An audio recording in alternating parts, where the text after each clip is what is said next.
অবশেষে স্বপ্নপূরণ হতে চলেছে পুরুলিয়ার বাঘমুন্ডি ব্লকের সিন্দ্রি গ্রামের বাসিন্দা দুখু মাঝি।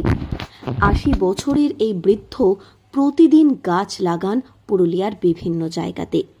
নিয়মিত গাছ লাগানো ও তার পরিচর্যা করা গাছ দাদুর নিত্যদিনের অভ্যাস। ১৫ বছর বয়স থেকে তিনি এই কাজ করে চলেছেন। এর জন্য তিনি পেয়েছেন রাষ্ট্রপতি পুরস্কার। পুরুলিয়ার গর্ব গাছ দাদু দীর্ঘদিন যাবৎ ভাঙাচোরা বাড়িতে বসবাস করেন। আবাস যোজনার বাড়ি পেলেও সেই বাড়িতে থাকেন তার বড় ছেলে, বৌমা ও ৪ নাতি নাতনি। কিন্তু দুখু মাঝি নিজে থাকেন ভাঙাচোরা মাটির বাড়িতে। অবশেষে গাছ দাদুর পাশে দাঁড়ালেন বিরোধী দলনেতা শুভেন্দু অধিকারী।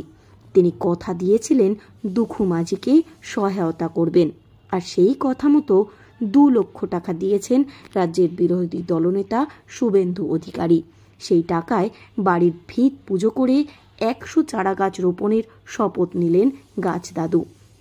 আগামী দিনে পুরোপুরি পাকা বাড়ি তৈরির জন্য আর্থিক সহায়তার আশ্বাস দিয়েছেন শুভেন্দু অধিকারী। এ বিষয়ে দুখু মাঝি বলেন, শুভেন্দুবাবু কথা দিয়েছিলেন আমার পাশে দাঁড়াবেন, সেই কথা তিনি রেখেছেন। আর্থিকভাবে তিনি আমায় সহায়তা করেছেন। আমি চাই আমার বাড়ি তৈরি হলে সেই বাড়িতে যেন শুভেন্দুবাবু পায়ের ধুলো দেন। শুভেন্দুবাবুর নামে আমি ১০০টি চারা গাছ বিভিন্ন জায়গাতে রোপণ করব। শুভেন্দুবাবু বলছি যে ওর নামে ১০০ গাছ লাগাই দেবো, ১০০ গাছ। তুমি এতটা সাহায্য করলেন আমাকে, আমি তোমার নামে লাগাবোই গাছ। গাছ ছাড়ব না, বৌড়ি লাগাবো, জড়ি লাগাবো, কুসুম লাগাবো, কুল লাগাবো, সমস্ত গাছ লাগাবো। বাবা আমাকে বলেছে, দিয়েছে, আমাকে যখনটা জবান দিয়েছে সেটা আমাকে টাকা পয়সা সব দিয়েছে। আমি এই ভিত পূজা করলি, আমার ঘর যেমন হলে উনি যেমন আসেন বাবা।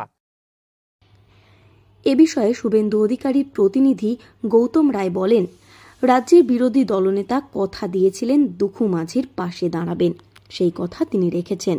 তিনি সমস্ত দিক থেকেই সহযোগিতা করেছেন দুখু মাঝিকে। এতে দুখু মাঝি অনেকটাই উপকৃত হয়েছেন। অধিকারী কথা দিয়ে কথা রাখেন, প্রতিশ্রুতি দিয়ে প্রতিশ্রুতি রাখেন। তার একটা উদাহরণের কথা উনি দিয়েছিলেন, সেই টাকা উনি সেই অ্যাকাউন্টে দিয়ে দিয়েছেন। দুখু মাঝির স্বপ্নের যে বাড়ি, তার ভূমি পূজন হয়ে গেল। এইটাই প্রমাণ করে যে শুভেন্দু অধিকারী পশ্চিমবাংলার এইরকম একটা জনপ্রিয় নেতা, যিনি কথা দিয়ে কথা রাখেন। গাছ বাবা, তার তো গাছেই ঈশ্বর, গাছেই সব কিছু। তিনি শুভেন্দু অধিকারীর নামে ১০০টি বড় বড় গাছ লাগা।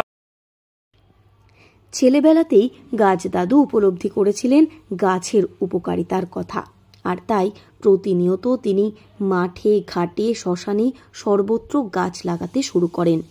এই বয়সেও তিনি প্রতিদিন গাছ লাগান এবং সেই গাছের পরিচর্যা করেন, এবং তার জন্যই তিনি সর্বত্র সম্মানিত হয়েছেন। পুরুলিয়া থেকে শর্মিষ্ঠা ব্যানার্জির রিপোর্ট, লোকাল 18 বাংলা।